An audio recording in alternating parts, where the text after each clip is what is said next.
নগাঁৱৰ ঐতিহাসিক দেউৰা বিলত প্ৰশাসনৰ উচ্ছেদ অভিযান। নগাঁও জিলাৰ বটদ্ৰৱাৰ ঐতিহাসিক দেউৰা বিলত শুকুৰবাৰে জিলা প্ৰশাসনৰ দ্বাৰা উচ্ছেদ অভিযান চলোৱা হয়।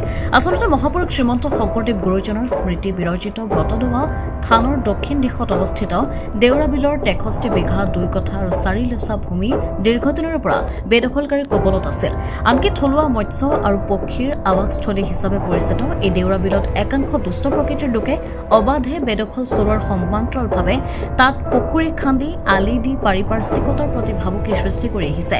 এইদৰে বেদখল কৰি প্ৰাকৃতিক পৰিৱেশ ধ্বংস কৰাৰ লগতে ঐতিহাসিক বিলখনৰ প্ৰতি ভাবুকিৰ সৃষ্টি কৰাৰ পৰিপ্ৰেক্ষিতত স্থানীয় ৰাইজে বিগত সময়ছোৱাত ঢিং ৰাজচক্ৰ বিষয়াক বহুবাৰ অভিযোগ দি আহিছিল। সেই পৰিপ্ৰেক্ষিতত শুকুৰবাৰে নগাঁও জিলা প্ৰশাসনৰ উদ্যোগত উচ্ছেদ অভিযান আৰম্ভ কৰা হয়।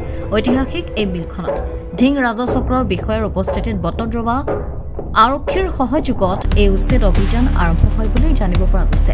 আমি ভাবো একেতৰ অলপ মানে মিষ্টিক আছে জোকটো কিন্তু আমাৰ মতৰ লগত মিলা নাই।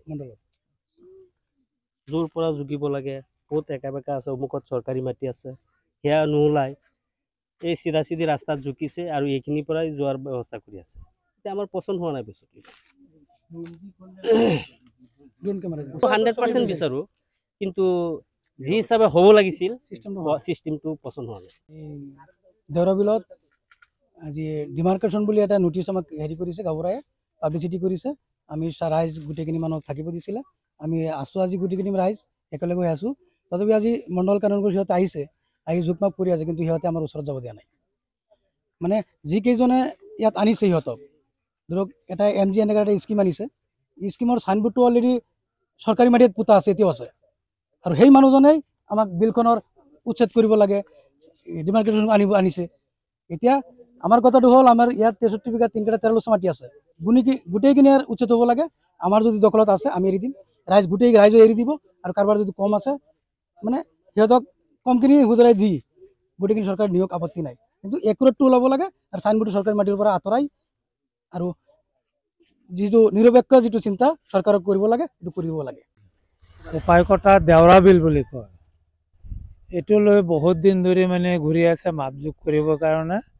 আজি আমাৰ ঢিং চক্ৰৰ পৰা মণ্ডল কানুনগোষ্ঠ তেওঁলোক আহিছে মাপজোক কৰিব, মাপজোক কৰি আছে, ফুটা এটা পুতিছে আৰু মাপজোক কৰি আছে।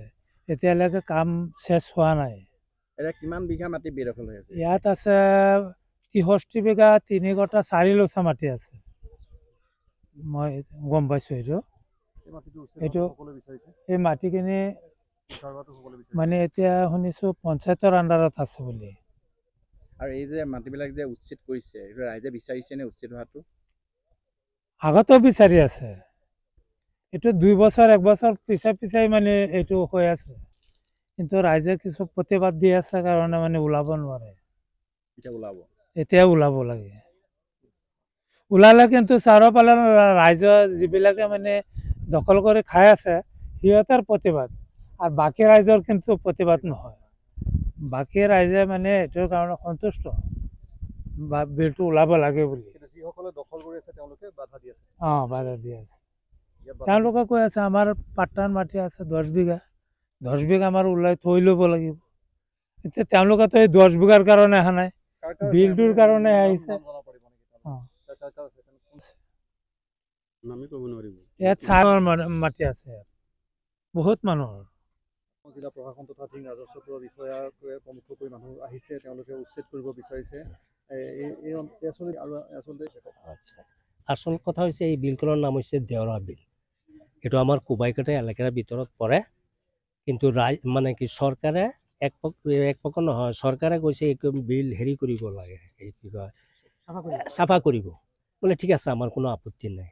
আজি আমাৰ নিৰ্দিষ্ট এটা তাৰিখ কৰিছে, আজি আহিছে অফিচাৰ। তো অফিচাৰ আহিলে মণ্ডল কানুনগোষ্ঠ কোনোবাই আহিছে, আমি ৰাইজ ওচৰত গৈছোঁ বোলে আপোনালোকে ওচৰত যাব নালাগে, আমি কি কৰোঁ তাৰপিছত আপোনালোকে ক'ব কিবা ক'ব থাকিলে। কিন্তু আমাক মাতা নাই, গাঁওবুঢ়াই কিন্তু আমাক মাতিছে, সেইটো আমি নাজানো। আমাৰ ৰাইজ চব গোট মাতিছে। এতিয়া তেওঁলোকে কি কৰিছে কৰা নাই, কিন্তু এটা কথা মানে কি বিলখন মানে চৰকাৰীকৰণ হ'ব লাগে, এইটো আমি ভাল পাইছোঁ, আমি কোনো হেৰিও নাই। কিন্তু আমাৰ যিবিলাক বিলৰ চৌকাহৰ মানুহ, কিন্তু চৌকাহৰ মানুহ কিছু মাটি ইফাল সিফাল হৈছে, ধৰি লওক কাৰোবাৰ 1 বিঘা নাই, কাৰোবাৰ মাটি কম হৈছে, কিন্তু সেইটো আমি আপত্তি কৰিম। চৰকাৰে কি মানে অফিচাৰ মানুহে বোলে কি ব্যৱস্থা কৰে এইটো তেওঁলোকৰ কথা, কিন্তু আমি আপত্তি কৰিম। আমাৰ মাটি গুচি গৈছে, পাট্টাৰ মাটি, আমাৰ অৰিজিনেল পাট্টাৰ মাটি। আপোনালোকৰ উচ্ছেদটো নাই, সেইটো সন্মত, আমাৰ সাৰা গোটেই ৰাইজ সন্মত আছে, এটা মানুহৰ কিন্তু আমাৰ ইফাল নাই। বিলখন ধৰি লওক ভৱিষ্যতে যদি কিবা টেণ্ডাৰ ওলায়, আমিতো থাকিম, শ্বেয়াৰ হোল্ডাৰ হ'ম, আমাৰো লাভ। আৰু এইটো স্বাস্থ্যৰ কাৰণেও ভাল এটা এৰিয়া হ'ব। আমি ৰাতিপুৱা এই ঘূৰিলে বেলেগ ৰাস্তা দি যাব লাগে, এইখিনিতে আমাৰ কমেও 2-3 কিলোমিটাৰ হ'ব। আমি ৰাতিপুৱা স্বাস্থ্যৰ কাৰণে আমাৰ ভাল, আমাৰ মানুহে ইয়াত ৰাতিপুৱা ৱাকিং কৰিব, কিন্তু আমি ৰাজি আছোঁ। কথা এইটো চৰকাৰ নিলে আমাৰ কোনো আপত্তি নাই, এইটো আমি ভালহে পাইছোঁ। বেবেজিয়াৰ পৰা জয়ন্ত মুদৰ report, IND 365 Asom north east.